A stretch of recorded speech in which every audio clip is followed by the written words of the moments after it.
Tiago, muito obrigado por teres aceito Eu é que esta agradeço. fazer a apresentação e passo-te agora a palavra. Vou-te partilhar aqui as. Ora, muito bem. Ok. Bom dia a todos. Desde já agradeço o convite efetuado pelo Ricardo, está bem? Eu vou-vos falar aqui um bocadinho daquilo que eu percebi mais ou menos que seria o tema deste seminário, para além de vos explicar um bocadinho o que é a Virtual Care e o que é o Ops Care. Eu foquei mais, só para fazerem assim um overview, que é nos problemas e nas dificuldades que nós sentimos ao longo do caminho que fomos traçando ao longo do OpsCare, está bem? Portanto, basicamente o título foi OpsCare, a transformação digital num serviço clínico, porque realmente mostrar-vos um bocadinho quais eram as dificuldades que os serviços clínicos tinham, neste caso o serviço de obstetrícia e ginecologia, e grande parte deles que foram comatados com a entrada do OpsCare e em cada um dos pontos. Ok, troquei o slide, só para confirmarem que conseguiram ver a troca do slide. Ok. A Virtual Care é uma startup da Faculdade de Medicina, da Universidade do Porto. Ela surgiu em 2012. Todas as pessoas que pertencem à Virtual Care são quer dizer, não diria ex-alunos, porque temos alguns ex-alunos do MIM, é verdade, no qual eu me incluo. Eu sou da primeira edição do MIM, em 2010, mas basicamente toda a gente é pessoal na área de informática que trabalha ligado à saúde. Todos eles já trabalhavam em serviços, e grande parte deles dentro da própria Faculdade de Medicina, e portanto nós somos uma startup que surgiu com a criação deste produto. Nós temos outros produtos, mas o OpsCare foi aquele que nos fez disseminar e que nos fez caminhar para a criação da startup. As grandes áreas, isto tudo para vos explicar porque é que nós somos diferenciados em relação às outras empresas que existem no mercado. Nós temos nós fazemos registros clínicos eletrónicos, quer dizer, como muitas outras empresas fazem.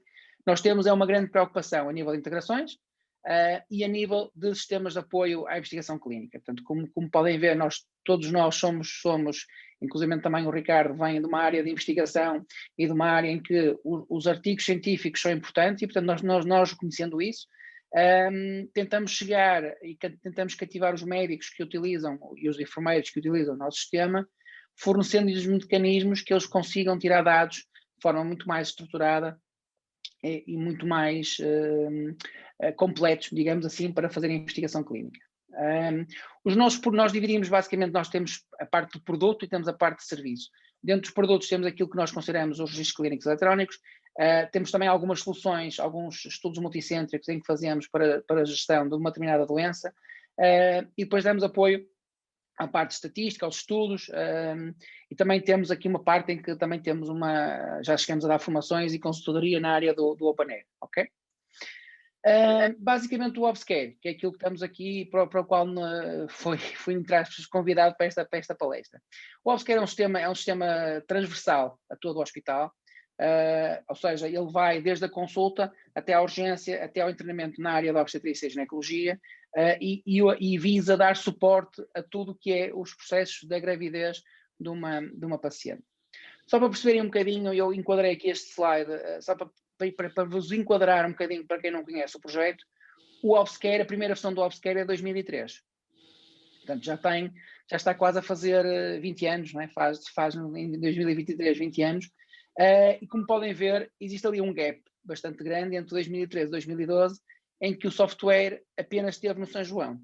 Aqui surgiu a primeira dificuldade com o projeto, ou seja, o facto de ter sido o Hospital São João a ajudar-nos a desenvolver. Claro que precisávamos sempre, como informáticos, precisávamos sempre de um input clínico, que é sempre a parte mais importante, e deixo-vos já aqui um dos primeiros conselhos para levarem para casa. Todo o software tem que ser desenvolvido sempre com a maior proximidade possível de quem o vai usar, e neste caso os clínicos, porque nós informáticos podemos achar que temos uma visão da coisa, e às vezes temos a visão certa a nível de funcionamento, mas que não se encaixa no workflow clínico, nem não se encaixa no workflow do dia-a-dia do médico. Portanto, se vocês, pronto, eu não sei muito bem qual é o vosso background, são da parte de informática, são da parte clínica, mas depois podemos falar isso na segunda parte, mas basicamente a ideia é, se vocês são da área de informática, peçam sempre conselho a alguém da parte clínica. Se vocês não da parte clínica, façam-se estar presentes e deem conselhos a quem vos vai fazer o software.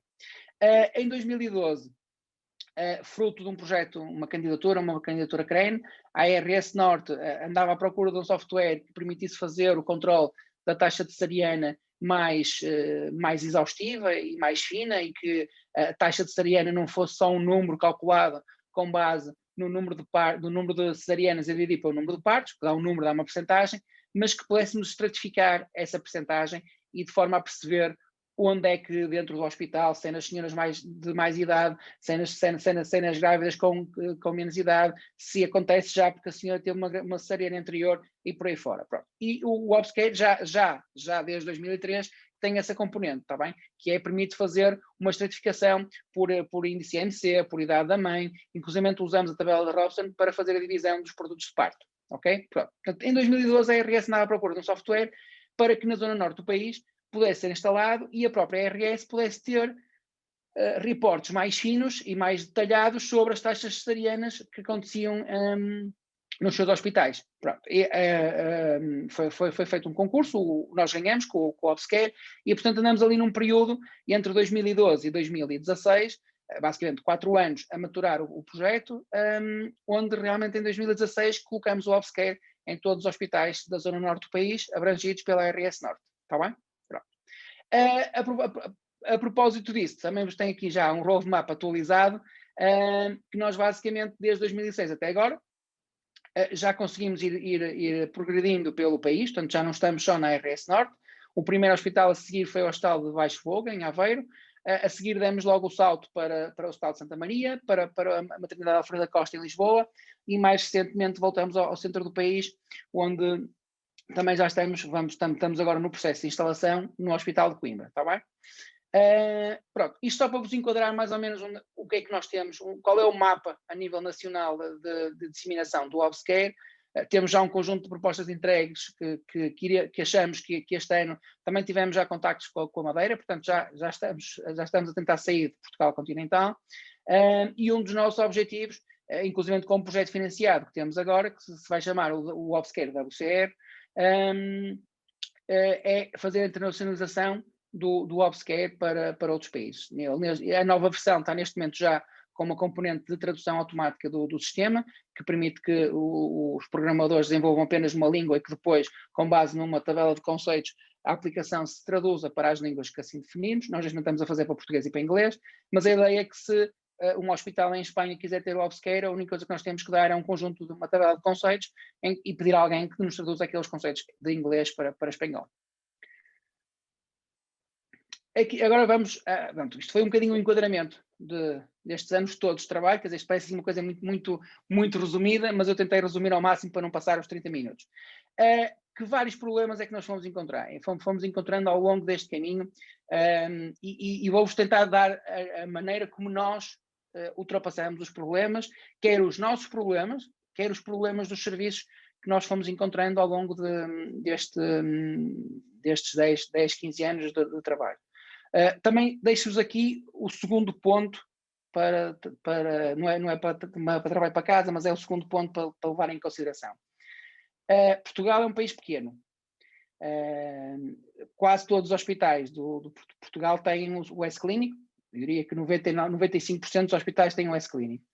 Mas enganem-se se acham que é tudo igual, que é sempre tudo igual em todos os hospitais. Se uma instalação de um software funciona no hospital A, provavelmente não vai funcionar no hospital B se vocês não tiveram que fazer qualquer tipo de configuração, porque a maneira como o S-Clínico está configurado não é igual em todos os hospitais, a maneira como os serviços trabalham não é igual em todos os hospitais. Eu posso vos dizer que nós, a nível de codificação de dados obstétricos, e não estamos a falar de diagnósticos nem procedimentos, estamos a falar em posição da cabeça do bebê, por exemplo, do Porto até Coimbra é uma, de Coimbra para baixo é outra. Portanto, como vê, é um país tão pequeno e que nem aí tem o mesmo sistema de codificação. Portanto, isso também foi um dos entraves e, portanto, é outra das coisas a ter em conta. Primeiro, vamos começar como é que vendemos o Obscare.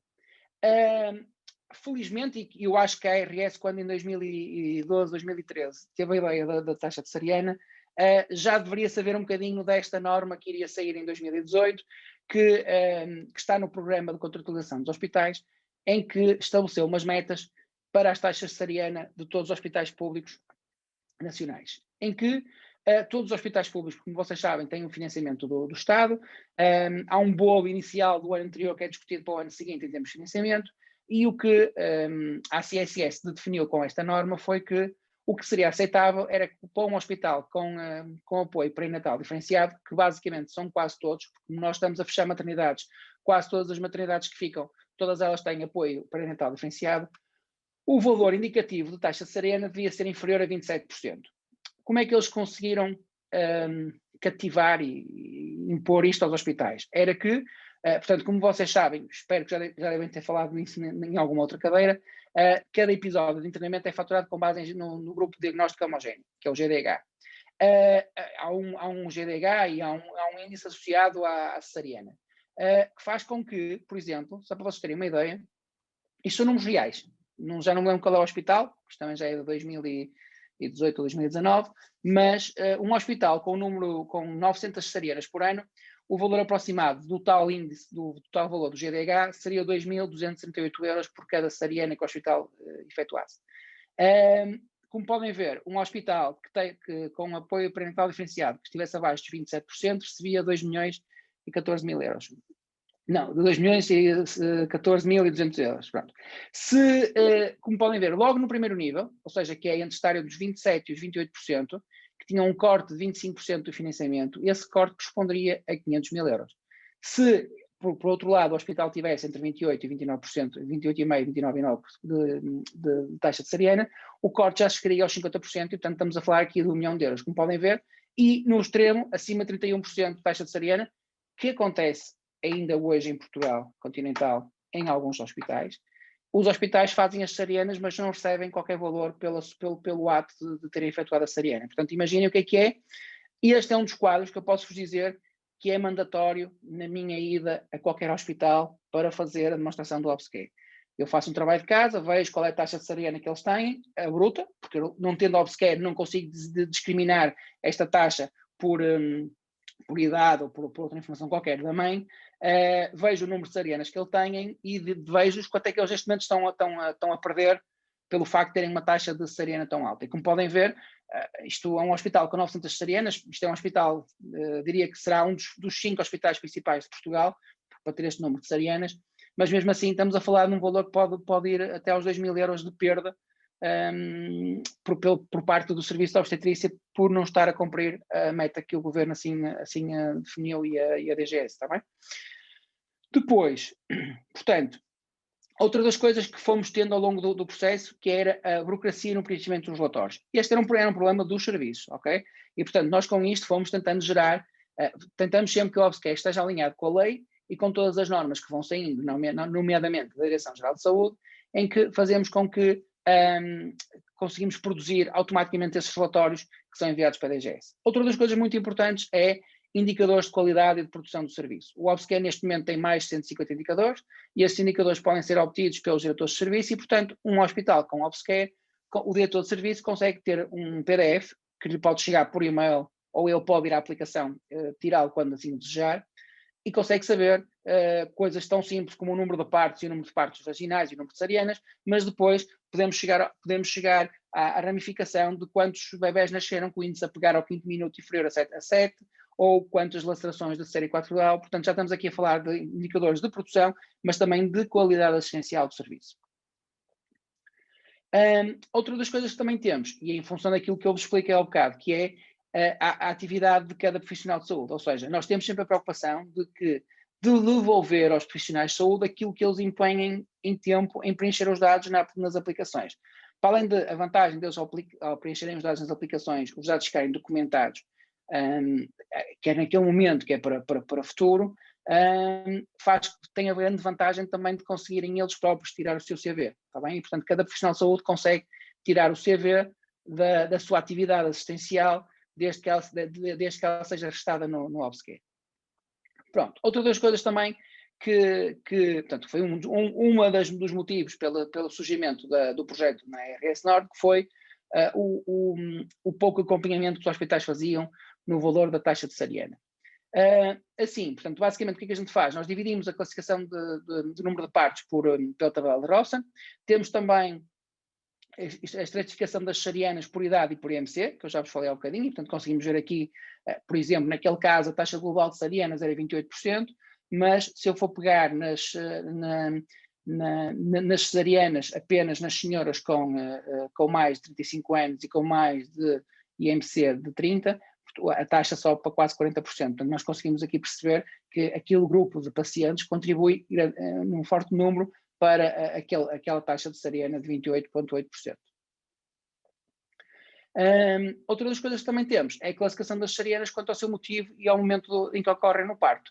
E esta é uma das normas que saiu na portaria da DGS, que obriga que em Portugal só se pode fazer cesarianas com base em 10 motivos, que são aqueles que estão naquele quadro, e portanto o médico tem que escolher em qual um daqueles motivos é que aquela cesariana que está a fazer se enquadra. Portanto, o motivo por opção materna, por exemplo, não é neste momento um motivo aceitável nos hospitais públicos nacionais. Para além disso, uma das coisas que também é obrigatório que o relatório da DGS tenha, e que é o quadro de baixo, que é saber em que momento, portanto, se estamos a falar de uma cesariana que foi programada, se foi urgente ou se foi emergente, e ainda em que fase do trabalho de parto é que ocorreu a cesariana. Se foi antes do trabalho de parto, se foi a mãe estava em trabalho de parto e a meio do trabalho de parto decidem que vai fazer cesariana, e portanto também é um dos indicadores importantes que nós temos que ter no Obscare. Outra das coisas que nós também fomos verificando ao longo dos anos em vários hospitais, que era os fluxos de trabalho eram muito pouco estruturados e muitos deles não eram iguais. E nós aqui tivemos um bocadinho aquilo que, quer dizer, não foi quase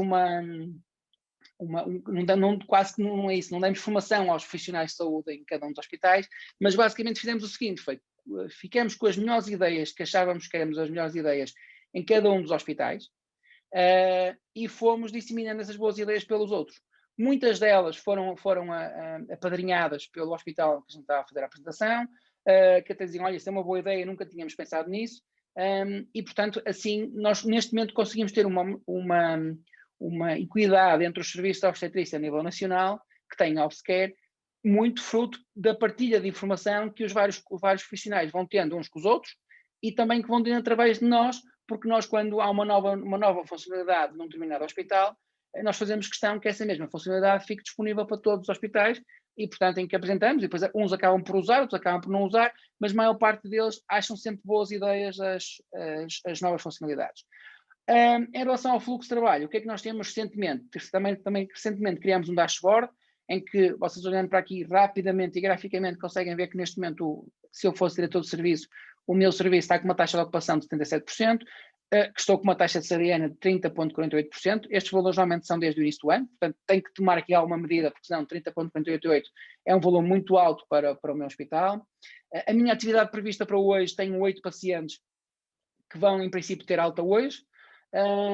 Tenho aqui 2 internamentos programados, um que é uma indução e outro que não foi colocado, que se era cesariana ou não, portanto foi quem fez a programação do internamento não disse para como é que ia ser o tipo de parto, e depois também tenho os meus bebés que nasceram no meu último turno. Isto é muito importante para as reuniões de serviço, porque assim consigo ver que tive 2 partos vaginais, um instrumentado e que não tive nenhuma cesariana programada, mas tive uma cesariana urgente. Os gráficos do baixo prevêem a previsão dos internamentos programados a 15 dias.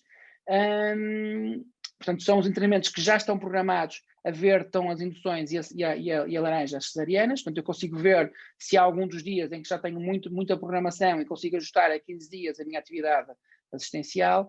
E depois, o quadro da direita significa que, mesmo as pacientes que ainda não estão programadas, com base na idade estacional que têm ao momento, quando é que elas, em princípio, irão ter o filho no prazo de 15 dias, está bem? Depois, também temos os mapas de trabalho. Isto, por exemplo, é um exemplo do mapa da urgência, em que vocês conseguem ver uma distribuição da urgência de um hospital mapeado neste esquema, em que, basicamente, as senhoras são movimentadas com drag and drop entre uma caixinha e outra, e eu consigo rapidamente saber quem é que está no CTG, quem é que está na sala de observações.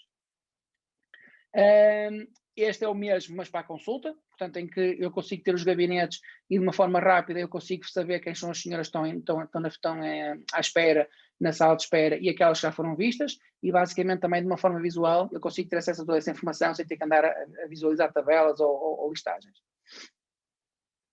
E depois, uma das coisas que nós também nos apercebemos que não era fácil para os hospitais era verem a sua atividade, o número de partos que nasceram nos últimos 24 horas, nós até pusemos até 7 dias. Portanto, eles têm aqui uma interface em que também conseguem ver, também visual, portanto, como podem ver, a verde são os partos vaginais, os partos autócitos, a amarelo são os partos que foram instrumentados, ou por ventosas ou por fórceps, a laranja são as cesarianas programadas e a vermelha são as cesarianas urgentes. Portanto, eu como diretor de serviço, se olhar aqui para o mapa com 2 dias ou com 3 dias, eu rapidamente pelas cores consigo perceber se estou a ter muitas cesarianas e mais. Aparecem ali aqueles vistos que aparecem ali nas morbilidades, que eu sei que aquele parto teve alguma complicação e, portanto, eu consigo também visualizar que complicação é que foi. Para além disso, também tenho sempre acesso aqui a uma coluna em que tenho os CTGs, que são os traçados que são efetuados na barriga da mãe para monitorizar o bebê, e também acesso logo aos PDFs dos documentos que foram gerados, quer dos dados do parto, quer das cesarianas. E, portanto, num ecrã muito simples, eu consigo também ter acesso a toda a informação. Outra das coisas que também acontece e com o Obscare fica um bocadinho, fica ultrapassado, que é a duplicação na recolha de informação. O facto da informação estar dispersa e nós a termos consolidado toda numa timeline, que a gente chama a timeline da gestação, onde vocês conseguem ver os vários eventos que vão ocorrendo ao longo da gestação, sendo que cada uma daquelas colunas é uma semana de gestação, faz com que a história clínica anterior da gravidez só seja perguntada à paciente apenas uma única vez. Se for perguntado na consulta, quando a senhora chega à urgência, o médico já sabe quantos antecedentes obstétricos que ela teve, ou seja, quantos filhos é que teve anteriormente, se teve muitos abortos ou poucos abortos, e automaticamente o Obscare calcula sempre a idade gestacional à data atual. Portanto, a história clínica, como eu vos disse, é pedida apenas uma única vez. Nós temos um formulário que é transversal a toda a aplicação, quer seja admissão ao internamento, uma consulta ou uma urgência, em que toda a informação é recolhida apenas uma única vez e pode ser consultada por qualquer profissional.